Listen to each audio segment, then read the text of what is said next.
Foi algo maravilhoso. Se me perguntassem mais uma vez, falando assim, você quer voltar aqui para Campo Grande aqui para a gente fazer mais uma festa igual a essa? Sem dúvida nenhuma, a minha resposta seria sim. É sim. As oportunidades que vêm a surgir, então sou muito grato ao Eterno do quanto Ele tem feito. E o principal que eu considero, essa mensagem que eu vou trazer para os irmãos, aquilo que eu considero como objetivo de fé, né? Todos que abraçam a fé, e seja ela em qualquer denominação, vamos assim dizer, existem muitas religiões, muitas formas de se apregoar princípios, valores morais.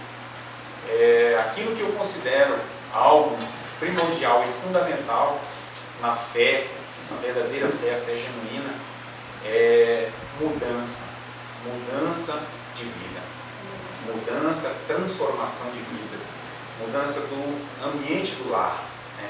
Pode ver que muitas e muitas pessoas descobriram a fé, abraçaram o Evangelho, começaram a carreira da fé, porque estavam muitas das vezes vivendo um estilo de vida destrutivo, miserável, não tinha paz, não tinha ânimo, não tinha regozijo.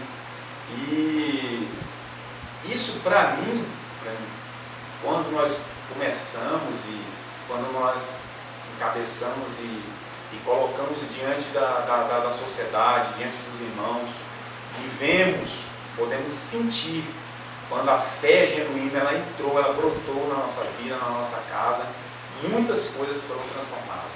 E eu creio que não existe chegar-se a Deus simplesmente por uma ritualística fria, vazia, que não transforma, né?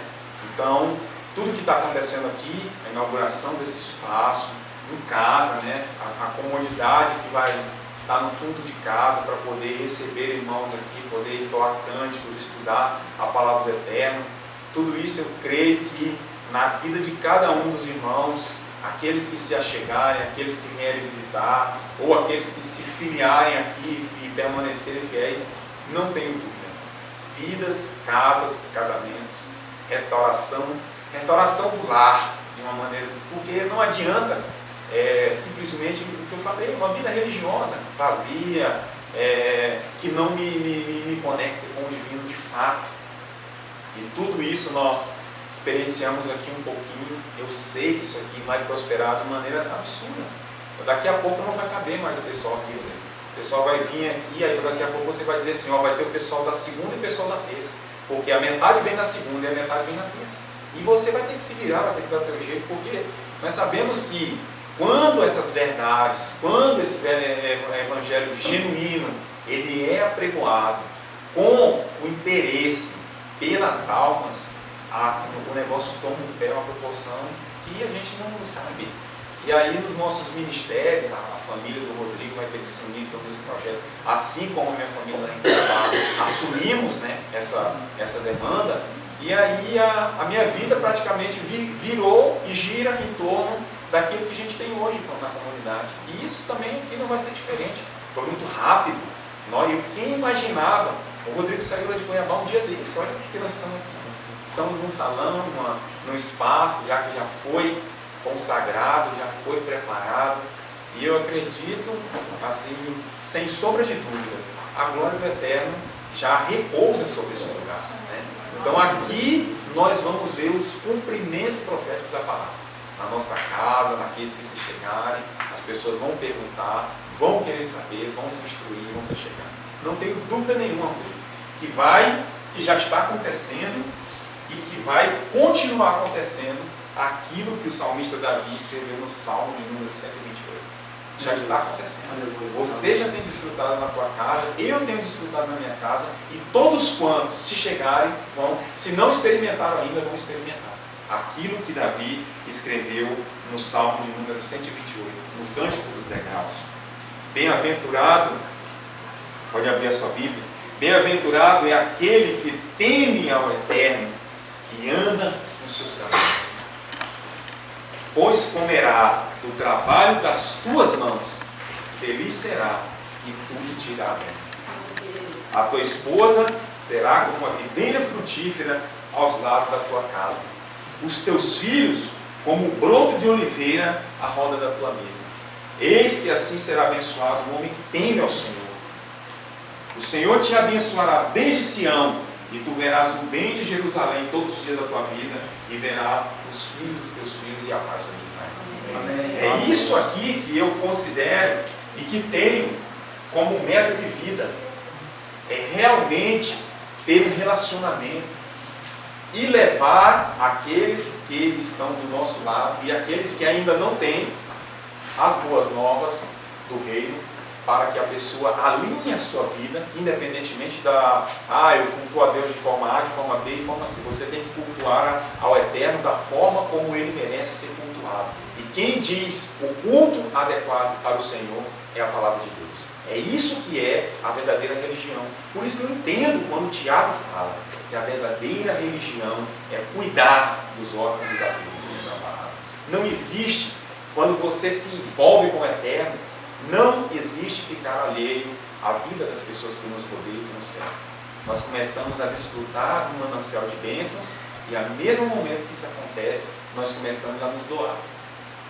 Lembra daquela conversa que nós tivemos lá em BH, no congresso? E você começou a ler ali, eu estava lendo o Piquet Avô, tinha um outro livro ali, que aí aconteceu tanta coisa lá que a gente, eu assim, é algo que me enche assim, que aí na tarde, da noite, o congresso é muito puxado, e o Rodrigo lendo lá, e a gente deitado, o pastor Raimundo, eu, e ele deu um pulo da cama lá e falou: a verdade está aqui, é o Evangelho, é se doar. Ou seja, quando você entra, você tem que se doar, você tem que treinar, o teu trabalho tem que estar totalmente voltado. Ou seja, quem entra no Evangelho pensando em ganhar já perdeu, né? E aí ele falou: está aqui, olha, se o camarada descobrir que ele tem que se doar, que ele tem que trabalhar, achou a verdadeira fé, a verdadeira salvação. É isso que eu creio, né? Eu creio que cumpre na risca o que nós vemos no salmista. O que o salmista fala no Salmo 58 é o que nós estamos desfrutando, é o que vai acontecer e o que está acontecendo, porque nós estamos em processo de retorno às raízes, ou seja, estamos tirando muita coisa que foi colocada, inventado pelo homem, muitos dogmas, muitas formas, muitas das vezes que não me conectam ao Eterno. Nós ficávamos meio que sentindo uma sensação de angústia, uma sensação, parece que tem alguma coisa que não tá batendo bem, tem uma coisa que não está cheirando legal, e isso motivou investigações, uma busca sincera com Deus, a partir do momento que houve aquele casamento, aquele cruzamento entre a palavra genuína, a vontade de querer agradar ao Eterno, e quando você realmente se colocou à disposição do Eterno, pronto. Parece que as escamas, os tampões dos nossos ouvidos, isso tudo foi tirado e nós tivemos um encontro com o Eterno. E isso aí muda a nossa vida de forma sobrenatural. Mudou e tem mudado. E aqui vai acontecer a mesma coisa, né? Está acontecendo. Pessoas vão se chegar aqui em situações difíceis, como nós vimos lá. Problema sério no casamento, problema sério em relação a filhos, problema sério em relação a questões de trabalho. Mas aí quando a pessoa sair de cena um pouco, tirar esses problemas de lado, voltar-se verdadeiramente para a palavra, restaurar, começar a restaurar, reparar os altares, reparar o altar conjugal, reparar o altar do relacionamento com os filhos, reparar o altar do relacionamento entre patrão e empregado, aqueles que assim tiveram nessa situação. Quando restaurares, a paz volta a reinar. Era assim que acontecia com os filhos de Israel. Podem ler os relatos das caminhadas, todas as vezes que o povo se contaminava, se impurificava, se envolvia com a idolatria, todas as vezes o juízo do Eterno vinha sobre a vida dos filhos de Israel. E quando eles reparavam o altar, destruíam aquele altar que foi servido para a idolatria, eles reparavam o novo altar, consagravam, a praga cessava automaticamente. Não é diferente até os dias de hoje. Então, que o Eterno derrame as suas graças, suas bênçãos, tudo, e a vida daqueles que vão se chegar para te ajudar. Você vai precisar de pessoas que venham aqui, que liguem, que estejam junto com você, e que se envolvam com o trabalho, esperando a recompensa dos altos céus, porque é assim que nós esperamos. Da mesma forma que você se doa, você precisa ter pessoas do teu lado, que também se doem para poder ajudar.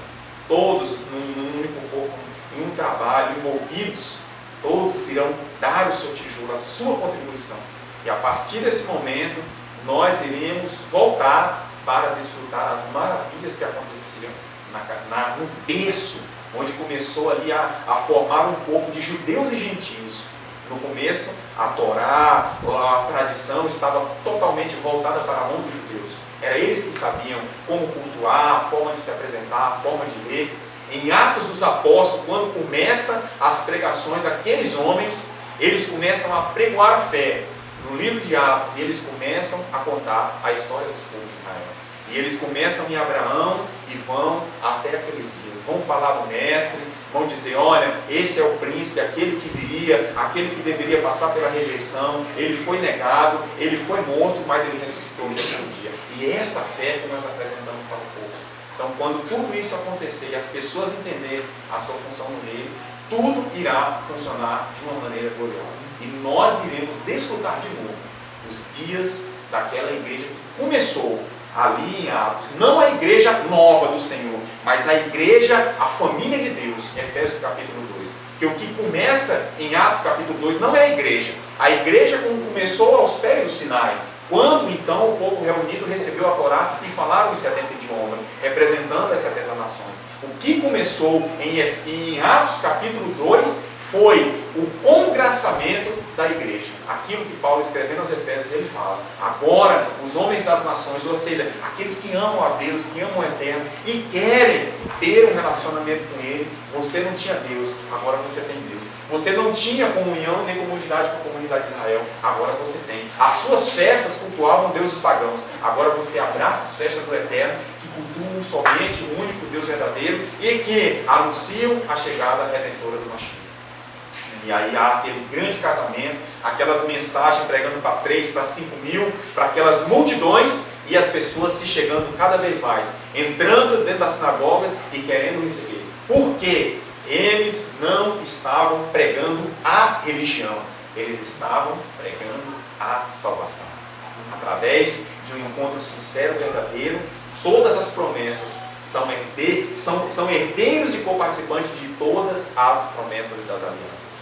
Aqueles que se achegaram, aqueles que começaram a fazer parte desse grande corpo, que é a família de Deus, judeus e gentios, ou seja, não somos mais gentios, não existem mais gentios no corpo do Mashiach, porque todos aqueles que se aproximaram, fizeram a circuncisão do coração, a partir daquele exato momento tornaram-se filhos de Abraão mediante a fé. Então temos os filhos de Abraão mediante a carne e mediante a fé, os judeus, e temos os filhos de Abraão mediante a fé. Todos aqueles que se chegaram, que abraçaram, e escolheram o conceito do Deus de Abraão, Isaac e Jacó e começaram a andar nas pisadas do mestre, esses aí recebem e vão receber ainda a redenção, galardão, salvação eterna. Então, isso aí é para nós, é para a nossa vida.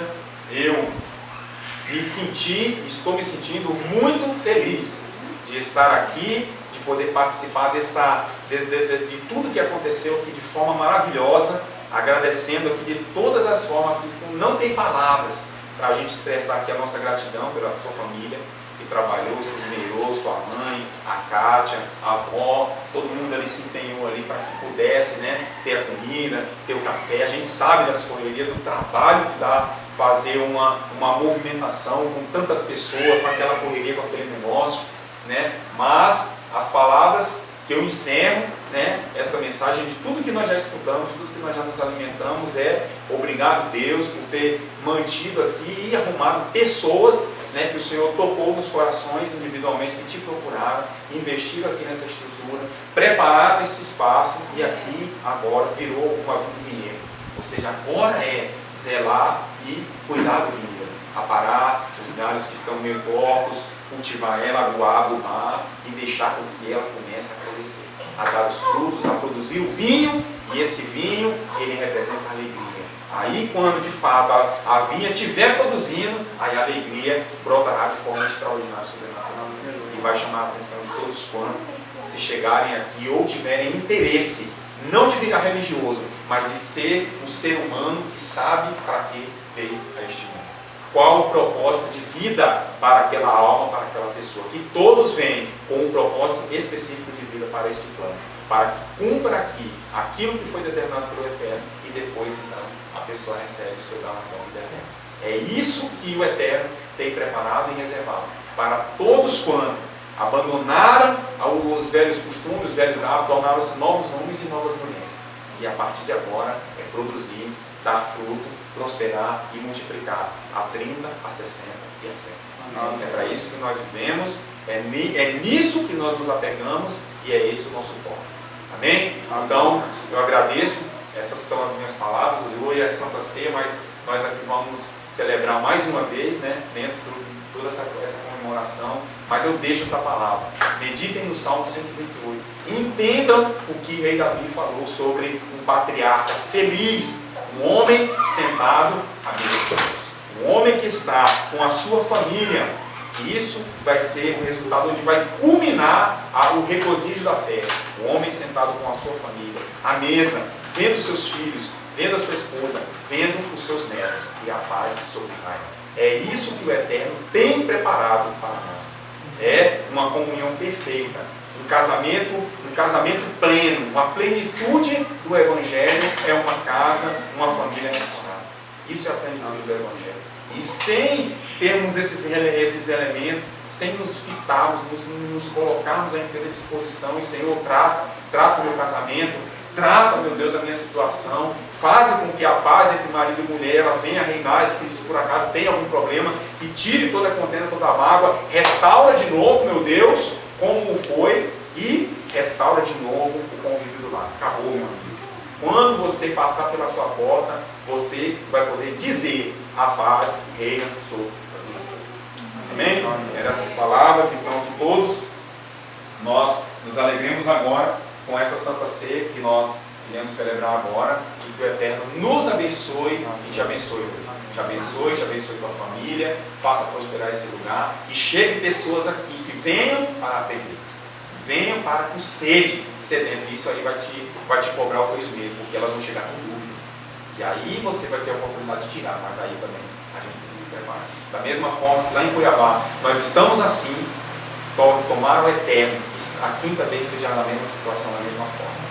Esse é o nosso desejo do nosso coração, a minha manifestação de alegria total e plena, porque por mais que tenha sido pesado e cansativo, mas eu estou alegre, eu estou feliz, eu estou com uma alegria transbordante no meu coração de poder estar aqui e participar com cada um de vocês. Foi um prazer conhecê-los e tomar o Eterno, nos possibilitar oportunidades mais de voltar aqui, conversar com os irmãos, ver como é que está a situação de cada um, como que está prosperando os trabalhos em casa e tudo, e nós podemos nos ajudar. Isso é o desejo do fundo do meu coração. Em cada um aqui, nós nos encontremos futuramente e vamos falar das bênçãos, vamos falar daquilo que o Eterno está fazendo e que Ele ainda fará ainda mais sobre as nossas vidas, sobre as nossas casas. Amém. Glória a Deus.